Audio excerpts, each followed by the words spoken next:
you cannot force leadership on people. It's something that is given. And it comes from God.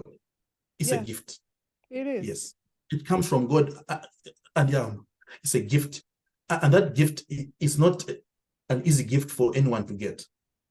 A lot of sacrifice, a lot of humility, a lot of understanding, a lot of heart for humanity, a lot of empathy, and also putting yourself in that picture that, okay, what this person is going through now, if it's me, how can I live?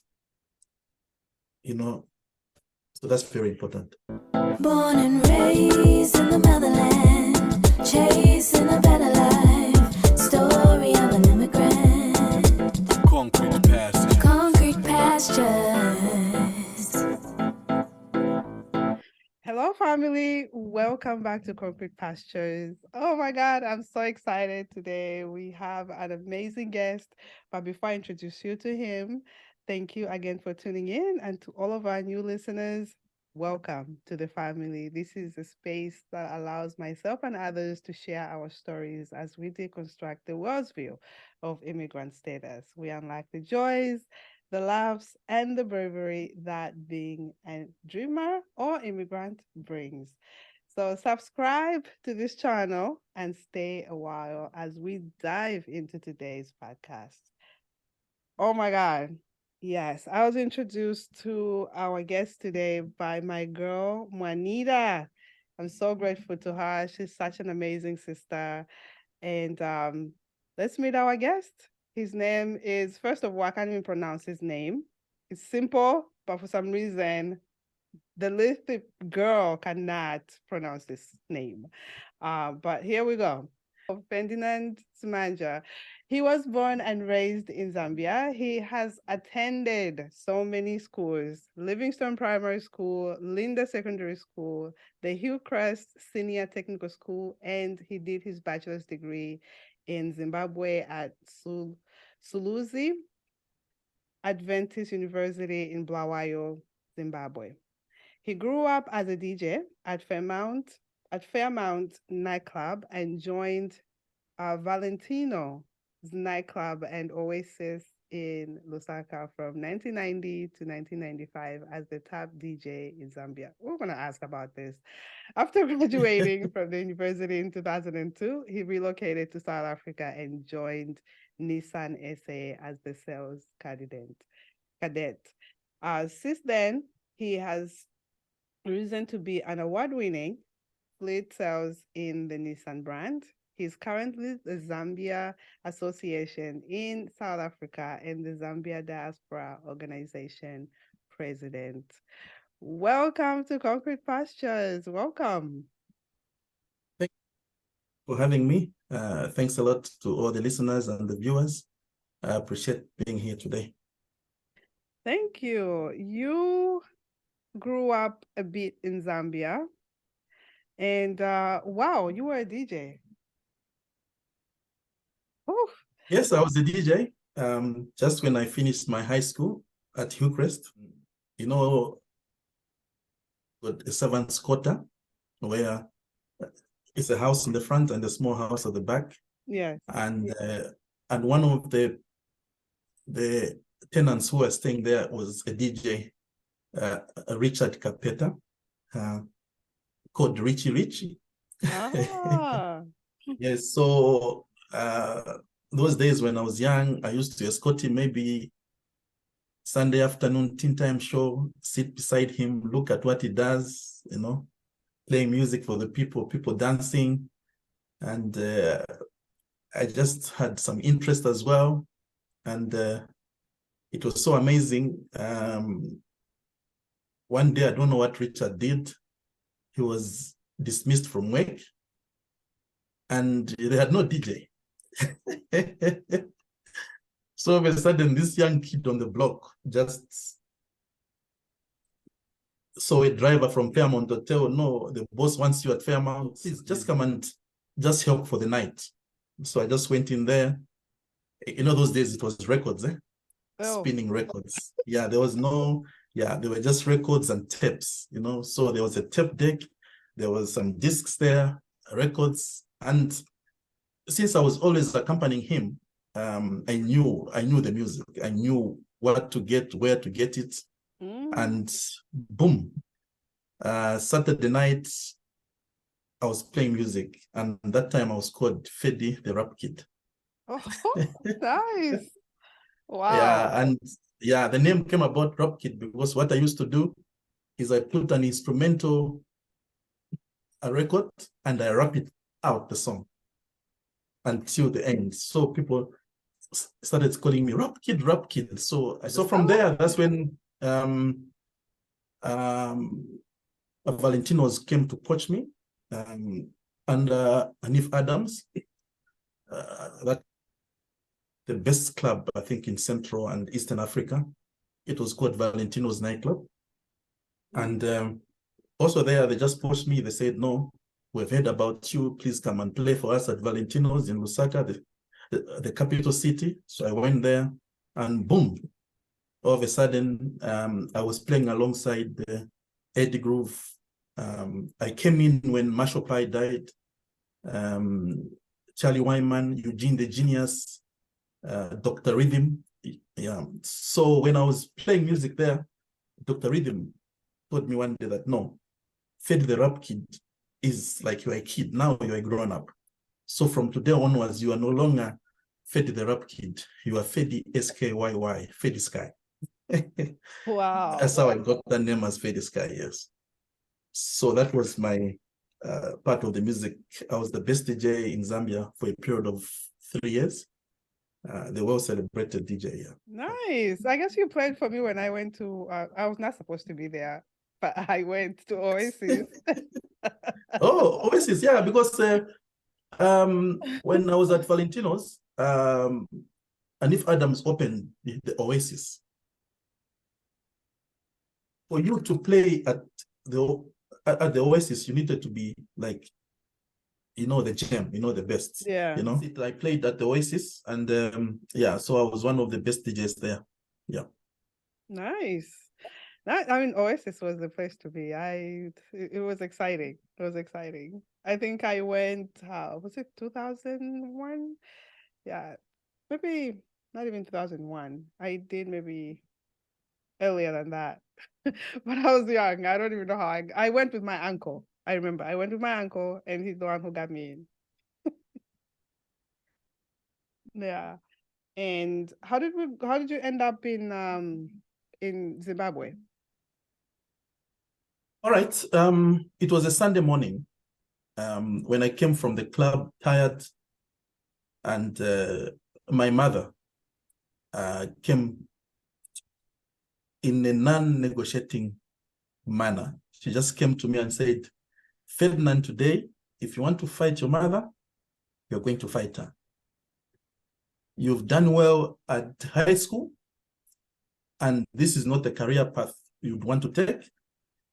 You can take it as just a by the way thing on the side, but the marks you got from high school are very good, and I've already organized the school for you. I've already signed forms for you. Now you pack and we go. Wow. Look at her in the eyes and said, now this is it. I can't argue. And I know how she was. And I just said, okay. All I did was to leave all my things, got a bag, clothes in, got a bus to Livingstone from Lusaka. Then in Livingstone, when we reached there, she said, you know, we're not even staying at home. The train from Victoria Falls to Bulawayo leaves at 6. So we need to go to Zimbabwe to Vic Falls. We crossed over. So that's what we did, crossed over, and that train was the overnight train. It started off at 6, arriving in Bulawayo at 6. From there, we got on a taxi all the way near Plum Tree in Bulawayo, Solusi University. And you know, Solusi University is the Adventist University. I'm going there. I'm going there. Yeah, so now your mom is Adventist? Yes, it is, and I am as well. So it was something like from being a most celebrated DJ, to a Adventist University. And when I reached there, all the forms were signed by my young brother. He's the one who signed all my forms. All I had to do was just to choose the course I wanted. Then accommodation, I don't know how my mother did it. She talked to some pastors there. And guess what? My roommate was a pastor from Azabuka. Wow. So it was one of those things where it's just like a change of a coin, from head to tail, something different. And I remember it was on a Monday when we reached there, we registered, everything done. Mom stayed for 2 days, she left. And left me in the hands of the same pastor I was with in the room as my roommate. I remember I went there with a tape player, a small radio tape player with a lot of tapes, because I said at least I should be listening to music. So Friday after Vespers, prayers and everything, I said, no, let me relax and just play some music just to remind me. So when I just put a tape player, started playing, a pastor came, no, Fed, this is secular music. We don't play secular music on a Friday. So you have to wait from Friday 6 p.m. You play on Saturday 6 p.m. when we close with the Vespers. So for now, we don't play. It was something just changed. Yes. Yeah, but I thank God because, being a DJ, you are well celebrated, you think you are comfortable, but there's no insurance in it. You just live the time. Yeah. And after that time, when you grow old, the new generation comes in, they kick you out, then you're out of business, So I thank God for my mother and my dad who intervened in my life. And they made sure that I had to go. So I'm going to jump ahead and ask you, relating to boarding school. Taught me to change my mindset, to come out from your comfort zone where you are comfortable, but that comfort is just temporary. Comfort, to self-sustaining, to work hard, to achieve, to be self-reliant and work hard towards your goal, being a DJ to a classroom and getting credits and distinctions for your work, it's something which you need to shift your mindset very quickly and adapt and continue with it, It's something that you need to accept within yourself to say that I think I've moved on now from being celebrated in this way to working hard in quietness and making sure that you achieve your goals. And that really taught me some lessons that in life, one day and reflect with yourself and say, is this path I'm taking a very good path? And look ahead 20 years from now. Then if you have got doubts in that, you need to shift and say, okay, what can I do now to make sure that in 20 years' time, I can retire or I can sit back and relax and say, I've worked hard. So that's a big lesson at it. I see. What got you to going to South Africa? You're joining us from SA, my dream home country. Yeah, when I graduated, but first maybe let me take you a bit back. When I went to university in 1995. Yes. Yes, I went there for 2 years.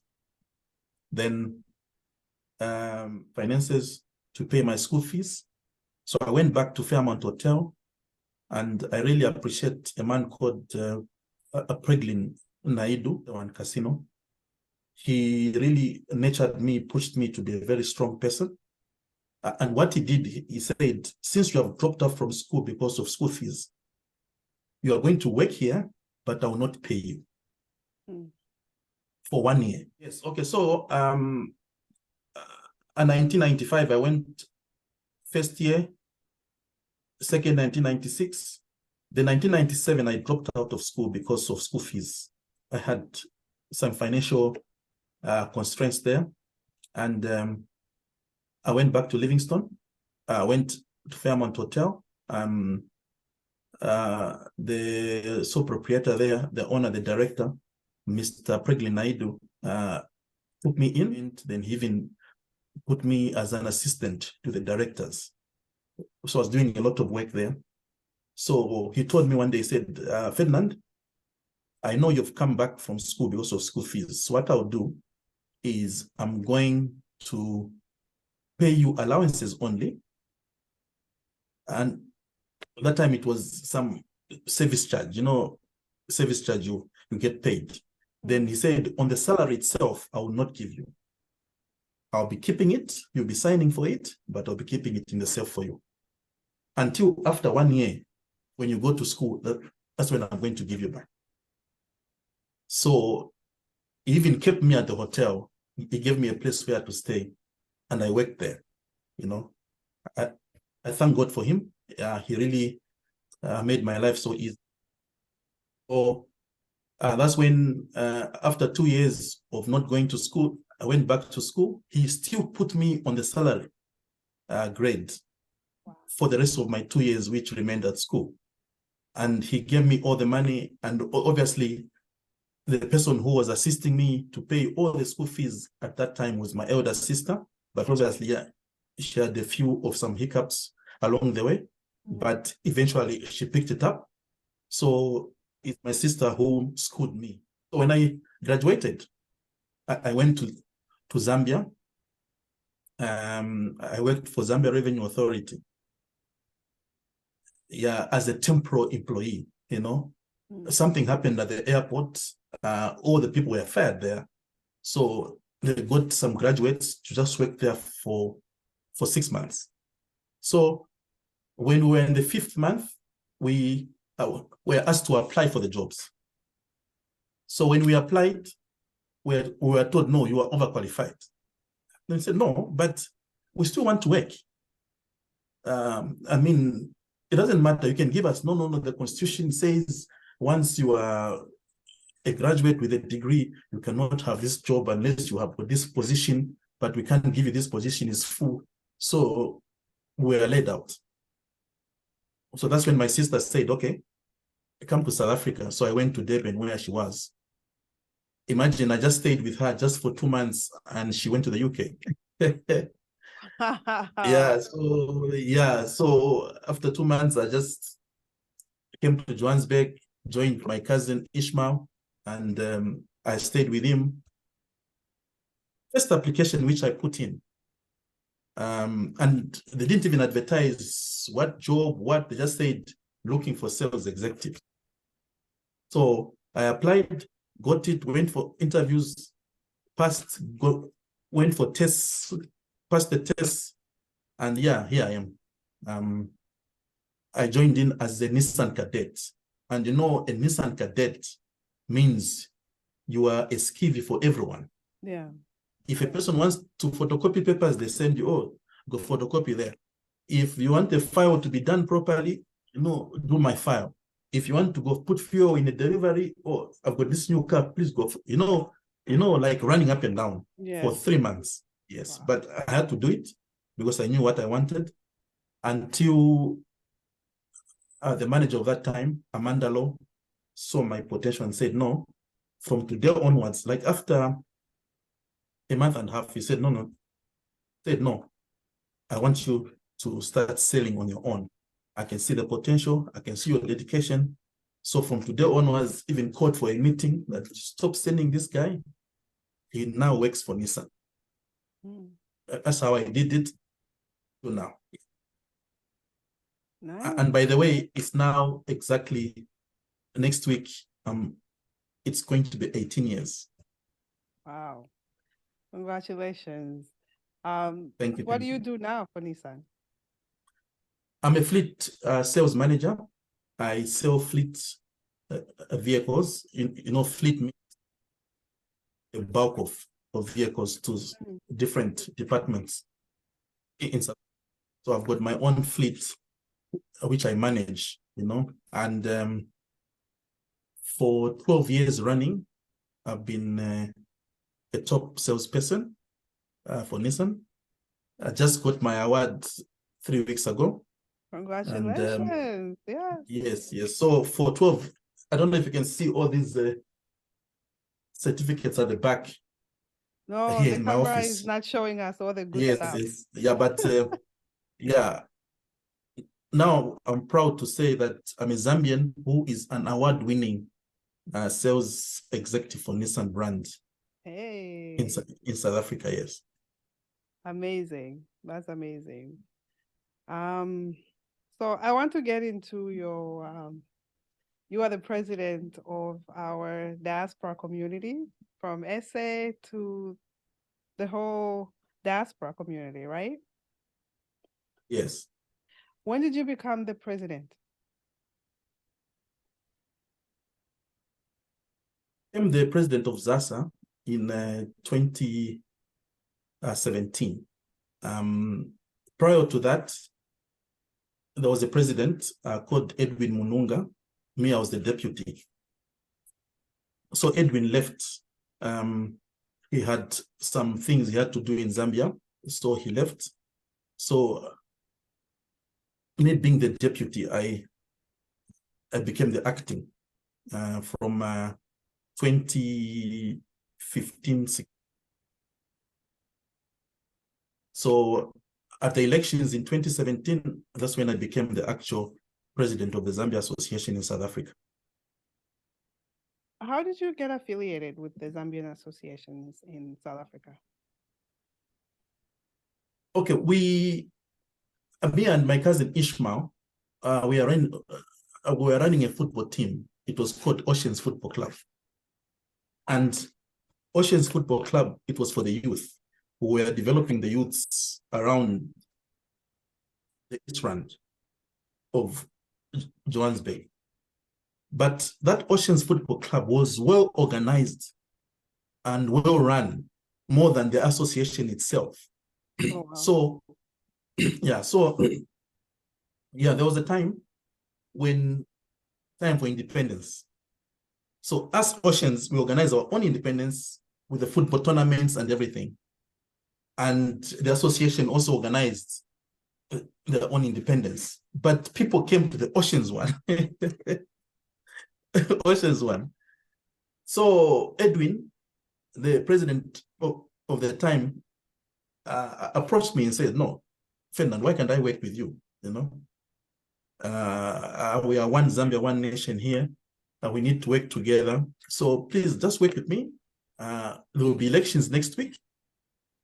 Please come. I want you to be a trustee. Come and join us." So I went there, me and Ishmael as a trustee, to stand as a trustee. Now there was AGM. So the treasurer is busy giving numbers, the financial statements. Then the president says, no, those things are wrong. So now there was a wrangle between him and the treasurer was supposed to be the vice. So when they were fighting there at the AGM, then Edwin came and whispered, "I think you should be the vice." All of a sudden, it was just like a game changer. Then they started nominations. I was nominated as the vice. I stood upon a friend of mine from Zambia also, from Livingstone. And then I won as the vice. Then after a year, Edwin left. So I was acting for 2 years. That's how I became 2 years? Wow. 2 years acting, yeah, because acting. yes. Wow. And how do people vote for you for a president for the association? How do people get to do that? What happens is we always have an AGM because of that COVID era. We had to postpone the elections. We didn't have them. Yeah, but the first one, which I won as president, I was nominated, but there was no one who stood against me. I was the only nominee for the president. Yeah, the only contestants who were there were from Vice, SG, Treasurer. Yes, there are people were voting, but as president, I was the only one that was nominated. And obviously, because when I was acting president, people saw what I did. I did some amazing work, which I think I'll share with you. So obviously, when I was nominated, no one stood against me. Yes. Yes. No, I mean, acting for 2 years, that's a long time. Even for in my line of work, I mean, I work in banking. When the manager leaves and you are the assistant, acting is only like maybe 2-3 months, and that's it. 2 years, you deserve to have the seat. Yes. Yeah, you deserve to have the seat. So with do you mind sharing how, I mean, you've shared what how you found the place, how you found the association. Do you mind sharing what you are doing for our community as to what's happening with the organization itself? Because I only found out honestly about the organization through a friend. Right, okay. First, I'll start with the Zambia Association in South Africa. Yeah, when I became president, it was organized. People that stayed in separate houses. People just only met when there was a funeral or a birthday. But there was nothing that kept holding us together as one. The first mandate which I told everyone was that I needed, as a team, we needed to come up with a database. All over the country in form branches. As a team, we needed to come up with a welfare fund that is a fund that is always available to look after the well-being of Zambians. Okay? So the first thing we did was to go around forming branches. So example, in Gauteng, which is Johannesburg, Pretoria, we've got 13 branches. Then each and every branch has got its own structure, from the chairman to a trustee. So each and every branch that was formed, I made sure that I was part of it. I went there with my colleagues, with the national executive as a team. We were there to form that branch. So I know who the chairman is anywhere. I know who the vice, the treasurer is, because I myself, with my team, the national executive, went there to form the branches. And I'm happy to announce that we've got 35 branches countrywide, which are well structured, that are running and sustaining. The Zambia Association in South Africa is a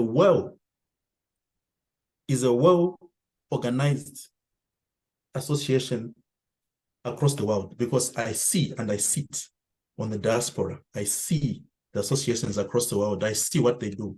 But I think I can give due to the Zambia Association in South Africa to be a very well-organized association.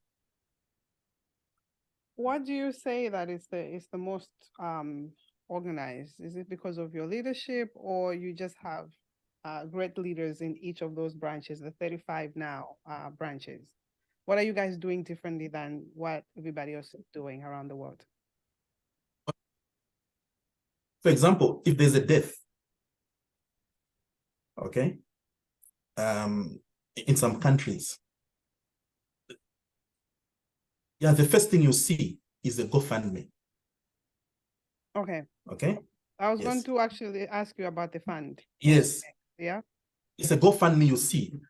Even yesterday, I received a GoFundMe for a person who died in the UK. Mm-hmm. Yes. You see, for ZASA, you will never find a GoFundMe because that looks after that particular need.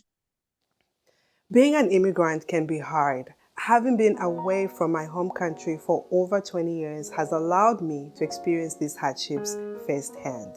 Throughout my journey, I've had a lot of challenges that were hard to bear. Juggling adjustment to a new country, obtaining my immigration papers, getting married, having children, establishing my career, and finding time for myself. Even though I've always had faith, I also relied on therapy, which gave me the tools to cope with the issues life brought me. My fellow dreamers, let's remove the stigma around therapy and normalize seeking help with today's sponsor, BetterHelp.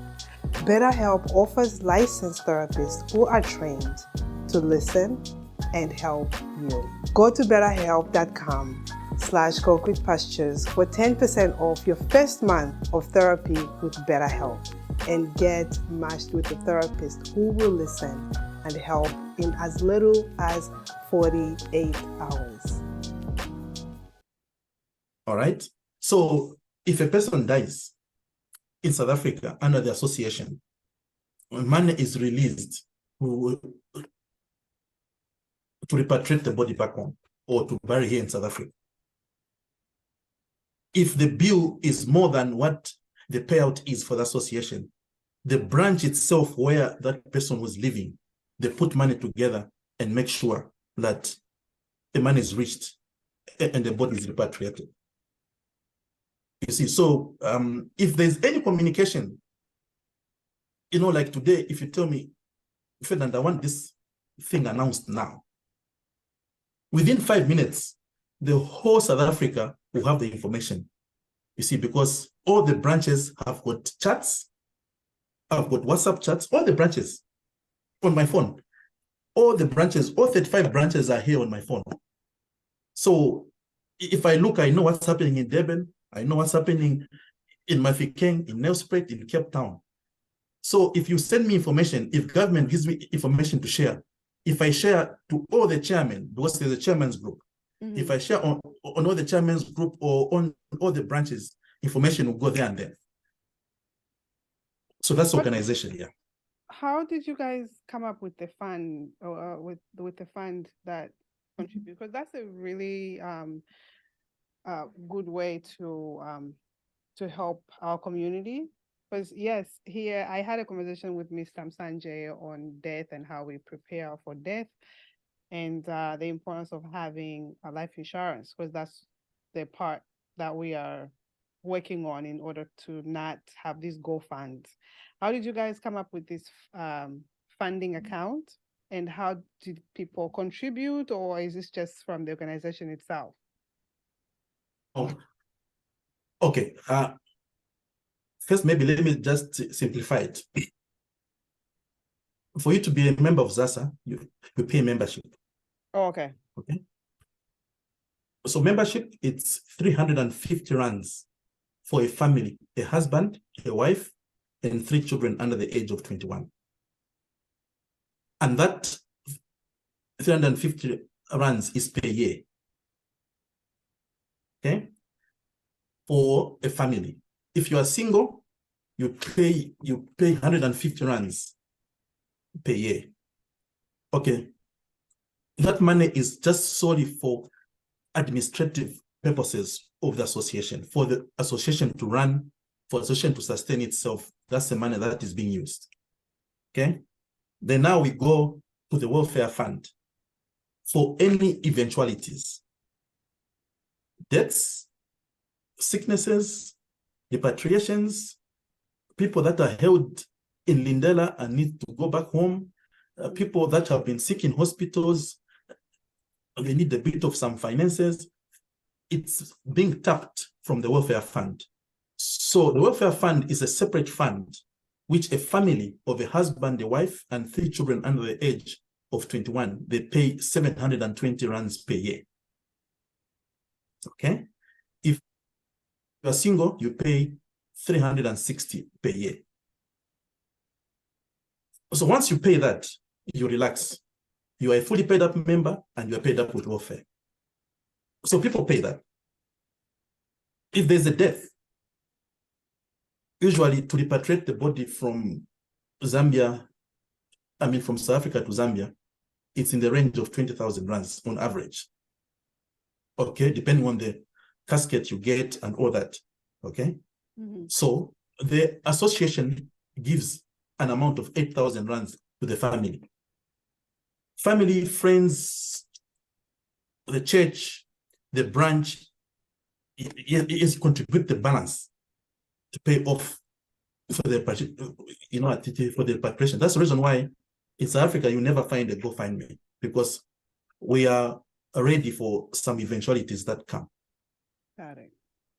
Yes. Have you shared some of this information with the communities around the world that you sit on? Because you sit on the board. Well, yes, I've done that. Especially people from the UK, Zambia Together UK, from France, even the High Commissioner called me from France to ask me how ZASA has done it. Australia, they called me and they called my colleagues. Yes, we share this information, and where I sit as the president for the Zambia Diaspora organization, I usually share what ZASA has done so that people read. It's not like we are bragging. Some people take it personal, like, hey, these guys, but I try to share the information so that, you see, because if I find a GoFundMe, at the end, people get tired, so as different associations across the world, they have to learn from us to say that how has ZASA done it? Why there's no GoFundMe in South Africa? Because we've got a ready fund that is always available for any event, and that fund has never failed to pay for any eventualities. Yes. No, that's amazing. That's why I'm asking this question, because if it's working in SA, why shouldn't it work here in America or Australia or the UK? And there's always something happening, and you're so right. People get tired. It's not even getting tired, I should say. Everybody is going through something. Maybe the time when the GoFund comes, people are not able to contribute as much as they would love to, because, given what has happened in the world, people are still catching up with their finances and everything else. What are some of the challenges some of our immigrant community in South Africa are facing right now that you guys are able to help? Is the question for Zambians or just as a general, the immigrants? The general as the immigrants, more especially our Zambians. First thing that comes straight to my head is acquiring legal documents to stay here. The South African government is now squeezing, doesn't want to renew for Zambians. And this is becoming a huge, huge problem, because if a person has got a permit for 5 years, then after 5 years, they want to renew, then they go and apply, but no approval comes. Eventually, they become illegal because they are still in the country. The African government is not issuing, and they become illegal, not by default, but by the government of South Africa, what they are trying to do. To simplify it, South Africa does not want immigrants now. It's simplified because when you hear politicians on the stages when they're campaigning for their parties talk about, we don't have jobs here anymore because there are a lot of immigrants that are getting your jobs. You see, so that is sowing a seed of hatred to the immigrants. That is sowing a seed of xenophobia to the immigrants. And the thing that is frustrating more is that the Black immigrants in South Africa are the ones that are even being tormented. It's Black against Black, you know? So yeah, it becomes a problem because sometimes the joke is even there where they say, okay, a truck driver is busy demonstrating that there are no jobs for doctors. You see what I mean? There's no correlation between a job for a doctor and a driver. But you see a driver running up and down and saying, oh, there's no job. You see what I mean? Instead of a doctor himself who's qualified is demonstrating that I can't get a job because there's an immigrant doctor in this hospital. You see, so that situation is really tormenting us.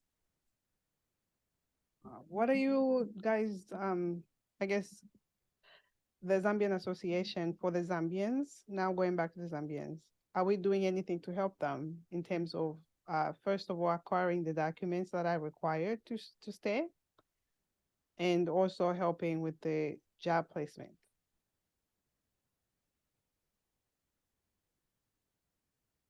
Some reasons why people join the association is because it's for social cohesion. People should always meet and enjoy themselves. Yes. Sharing job opportunities and business opportunities. So within our community and ourselves, we share job opportunities. Yeah, if there's a director in the company who is a Zambian, and there is a job within that company, we always ask those employers to consider Zambians first. So they would send that job opportunity to the Zambian community. We share it amongst ourselves. If a person qualifies on credit, then they get the job. Got it. Some business opportunities, like for now, someone came today to my office and said, Mr. President, there is a huge need of, government has opened the minimum import. So through your circles, please push. Let's form a consortium. Let's buy the minimum. Let's supply. You see, so that one is a job opportunity. So today I called few people. We have formed a consortium already to buy 10 loads of 32 tons of trucks to take some minimum to Zambia. So we share the business opportunities. Then we have gone further to engage also some lawyers that when a person qualifies for a certain job and they're not being given some permits through the association, we recommend them to the lawyers who can apply legally for them. Also, we have also engaged some immigration consultants that are working closely with the association to make sure that the permits are being given. So that year we have done it so well. Got it. Wow. So I asked this question to you because I have, through Concrete Pastures, we've been able to, when we first started, everybody was asking what type of services we're offering, especially the Zambian community and the whole of Africa, for a lot of people that do listen to the podcast. And they were asking what type of services we provide. So privately, I was testing it out with different people that were coming that I knew to the country and helping them integrate in the US here in New York. So most recently, a lot of people from South Africa have been, because of what's happening, the violence that they're experiencing and they're watching on TV and stuff like that. That's why I asked this question, because we're not keen into getting, offering these services to everybody because they just want to leave the country. I want to make sure that we understand exactly what's happening in South Africa in order for me to be 100% helping them. Because I didn't understand, because I don't watch South African TV. And even though when it's posted online, it's not everything unless you are like on the ground and someone actually knows. So thank you for giving all those details. Yes, please. You guys are also experiencing a lot of load shedding. Could you shed some light on that, on exactly what's happening and how it's affecting some of our immigrant community businesses? Because a lot of, like, you are starting a business with the community, and there's already existing businesses for a lot of immigrants. How is that affecting our community? Load shedding is affecting everyone. Yeah, because it doesn't choose whether you're a foreigner or you're a South African. Yeah. And it's very bad in South Africa. In 24 hours, the power will go off. Wow. 2 hours. Okay. Sometimes 4 times 2 hours. Okay. And it's affecting a lot of businesses. The productivity of some businesses is going down. It means sustain a business, you cannot employ as much as you can because the productivity and the returns have become lesser and lesser while you're still keeping the workforce. So that means you need to lay off some workers and keep the few which the productivity can try and pay them. So a lot of businesses are being closed. There's high crime levels now because even the criminals know that between this time and this time in Edenville, there'll be no power. So that's the time we need to go and pounce. Oh, this is scheduled.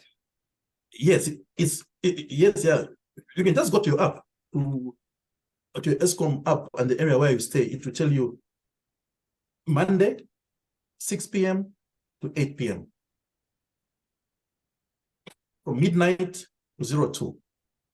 You see, so the crime levels are coming high because they know it's a blackout. When it's a load shedding is load shedding, blackout. Yeah. So, yes, unless you got generators or solar system, yes. Yeah. You see, so it's high level of crime. Businesses are laying off workers. Small businesses are closing. Obviously, people become desperate. They can't sustain themselves and they resort to illegal stuff. What are we across doing? board? Wow. What are we doing to protect our immigrant community from the violence that's happening? Maybe I can also say that I'm also the vice chairperson for the Zambia, for the Africa Diaspora. I think this one I didn't mention to you, but I'm the vice chairperson there for the Africa Diaspora Forum. This is a huge organization of all African immigrants that live in South Africa. Okay. Yes. So we fight xenophobia. I remember sometime last year, we were called by the chiefs in different provinces. We had a meeting in Central Johannesburg. And we called the chiefs to say that we are your brothers and sisters. So how do we integrate the immigrants into your communities? And it was a very good topic. And it was one of the meetings when I came out, I felt so relieved because the chiefs themselves said, the first thing we need to do is social cohesion. You guys should form football teams, should form netball teams, volleyball teams to come and play in Tembisa. You play against Tembisa, people in Tembisa, in Alexander, in Soweto. Play with them, have a drink with them. Try to learn their language. Don't just speak English every time. Language barrier, So try to mix with them. We'll be there ourselves with our subordinates. We'll talk to the people so that people know that it's not what you think. Okay? Even said in some communities, fuse in their structures. Like is the structure in this community where there's a chairperson, what. Put two foreigners there. First thing, if there's a crime, no, it's people from Zimbabwe. No, it's people from Mozambique. You see, they forget to even mention what they are on. So we try to make sure people from Zimbabwe are part of the structures. People from Mozambique are part of so that if there's a crime, we say that no, we are all here as foreigners, and you as a host people. So who did the crime? Let's investigate properly. Don't go and kill this one, hit this one, get a pang. So we try by all means to sit and make sure we integrate with them. So it's through the Africa Diaspora Forum, which, by the way, we report to the African Union every 4 months. Oh, wow. Yes. So if something happens to an immigrant, God forbid, what is done to help them? In fact, from the Africa Diaspora Forum, there are funds that are always there as well. Yes, because I know the Africa Diaspora Forum has got a lot of nationals who run businesses, big entities.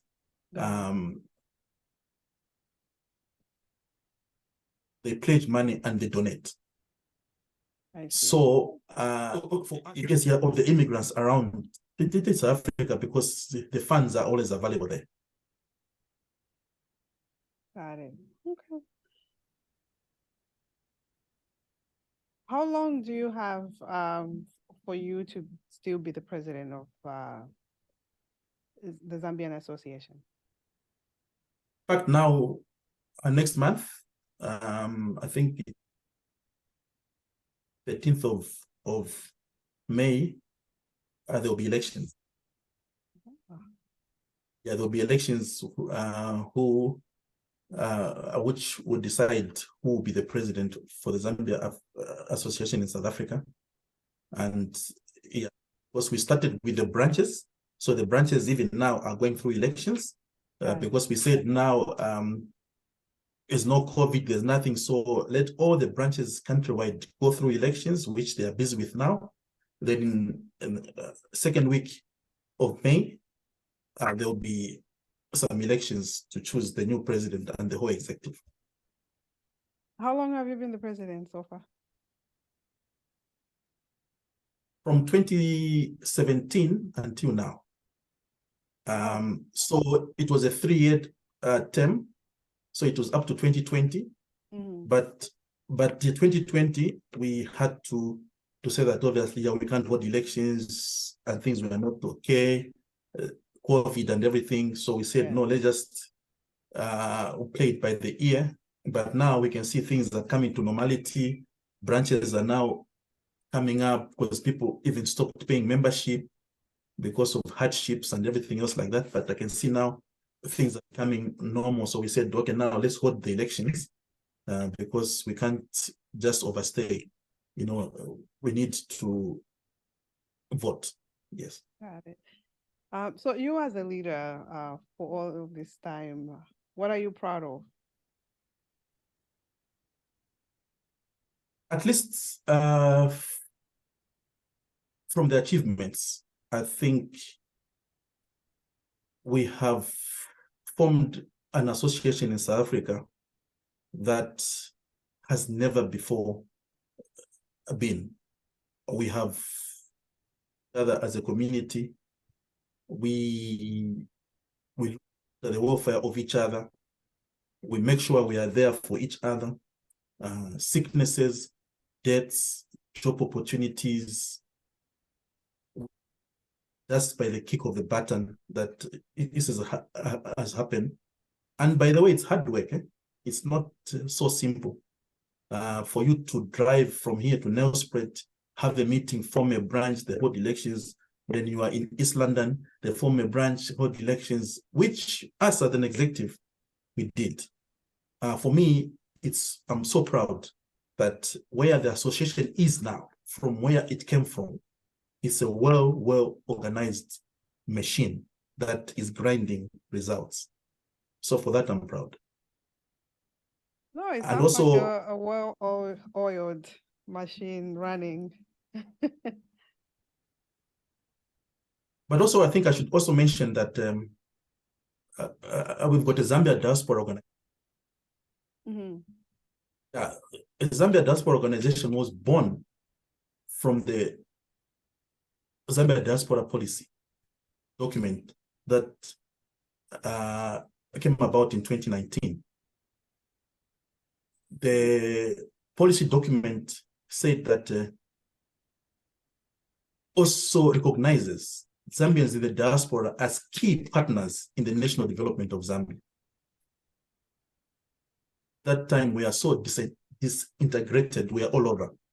But the Zambia Diaspora Organization came in as a unified voice that was going to coordinate with government on the aspirations of all Zambians in the diaspora.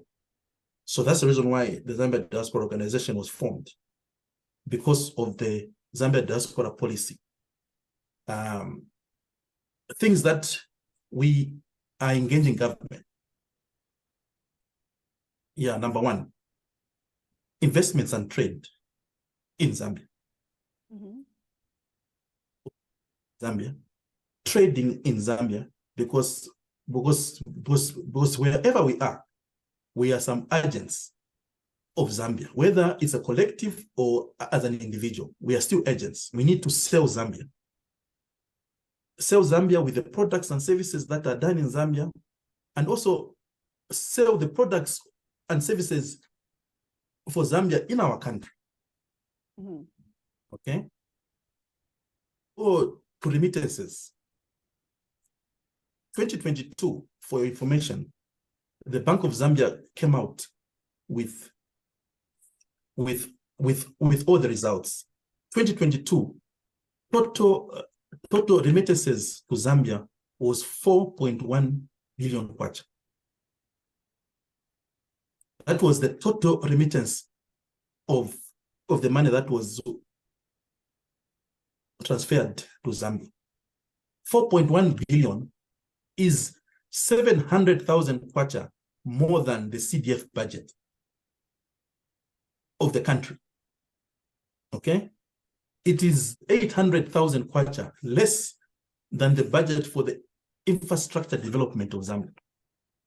So that itself, just on the remittances, if government takes advantage of it and stops these international organizations, money transfer organizations, to take up that business, if the government itself, through the local banks in Zambia, say that, okay, instead of all these international organizations, which I can't mention names, deal with Zanaco, deal with APSA Zambia, deal with FNB. All that small percentages, instead of giving these international organizations from Nigeria, from what, the government can put a deliberate policy that can make us transfer money from wherever we are through our local banks, and let the local banks with the stake of government take a percentage out of it. And that's part of national development already.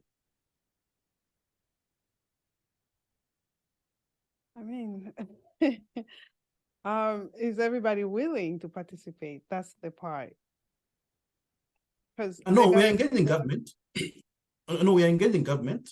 I personally, I wrote a letter to the president of the Republic of Zambia. Yeah, His Excellency Mr. Hakainde Hichilema. I wrote a full-powered letter, which is based on the diaspora policy and what is achieved and what our goals are. And I also gave him possible solutions to those things.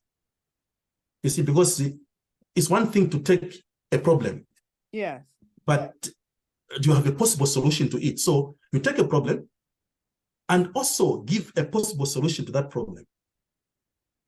For example, diaspora policy says Zambians in the diaspora should undertake in the political environment in Zambia.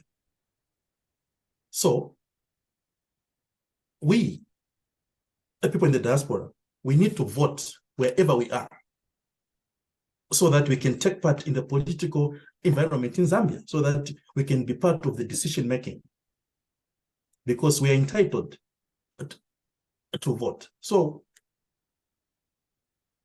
we asked the president, people in the diaspora in the 2026 elections want to vote wherever they are. If other countries like Angola can do it, because we are fighting under the chapter of the Zambia Diaspora Policy document, which says to empower all Zambians in the diaspora to take part in the political environment in Zambia, i.e. voting.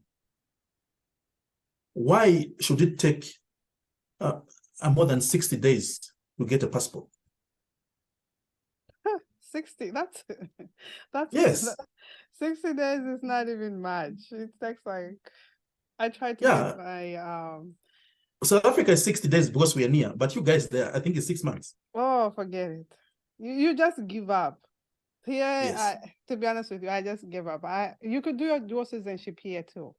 It's been a year, I haven't gotten my dual citizenship. But now, the Zambia Diaspora Policy document says easy access to national documents.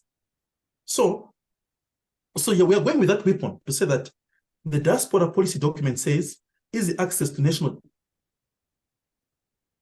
documents. First of all, we want, when a child is born in South Africa, in America, the birth certificate for Zambia, because first they are Zambians before they become Americans. But that is not being done. If your NRC is lost today, you have to fly from America to Zambia to get an NRC. Now you are spending 15,000 in rands, I don't know, pounds there or dollars, to just go and apply for an NRC. If your driver's license expires now, there where you are, you need to travel to Zambia. Now you can't even drive because it's expired. You need to fly. Okay? So why can't we access those national documents at embassies? So this needs to be decentralized, give enough finance, expertise, and all the people so that we can access national documents where we are.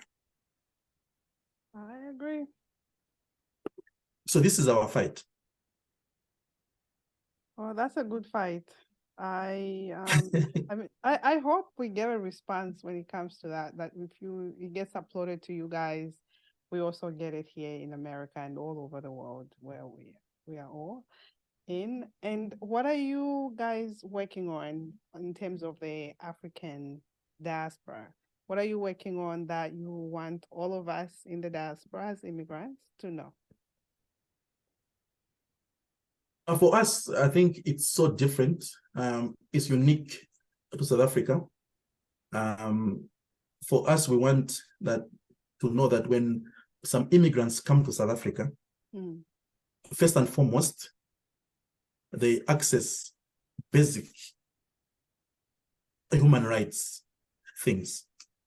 Example, these days when you come to South Africa, if you're a foreigner, and example, God forbid, you've been in an accident, you go to the hospital, they will take you there.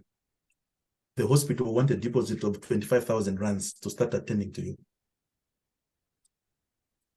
Yeah, so you run around, sign sureties, you know, but that's against the international human rights, because every person, wherever they are, even South Africans in England, if anything happens to them, whether they are legal or illegal, through the international human rights, they should access those facilities.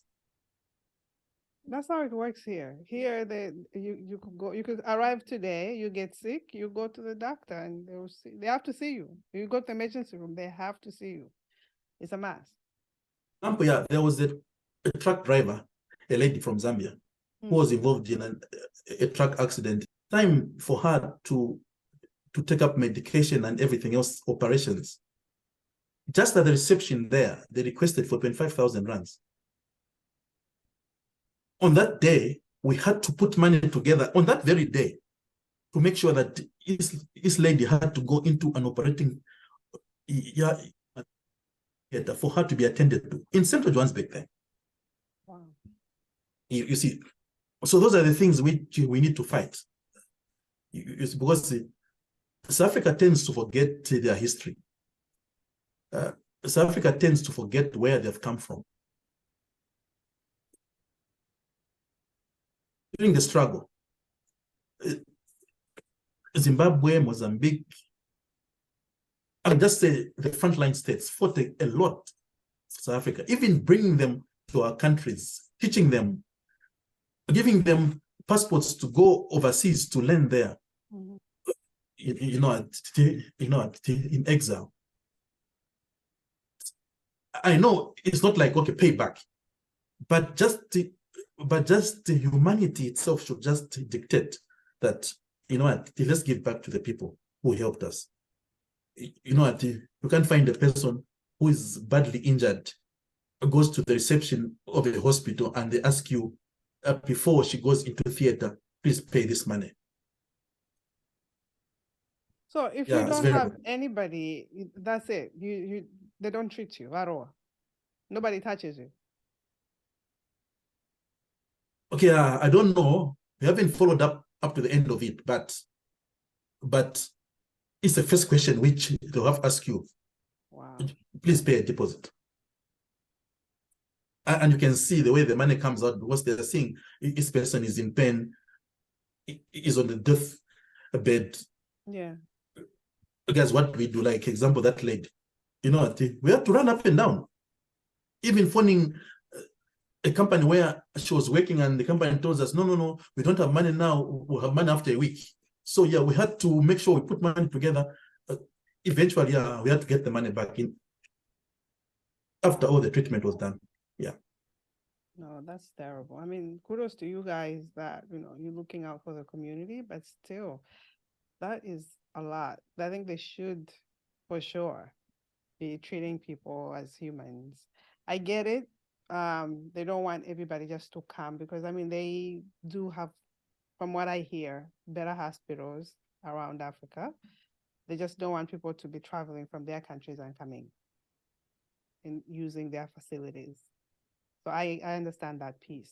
But if someone is injured, like in her case, yes, that's an emergency. They shouldn't be asking for money and stuff like that. Is there anything I haven't asked you that you would like to share with the community, whether it's African diaspora, Zambian diaspora? Oh, I think from the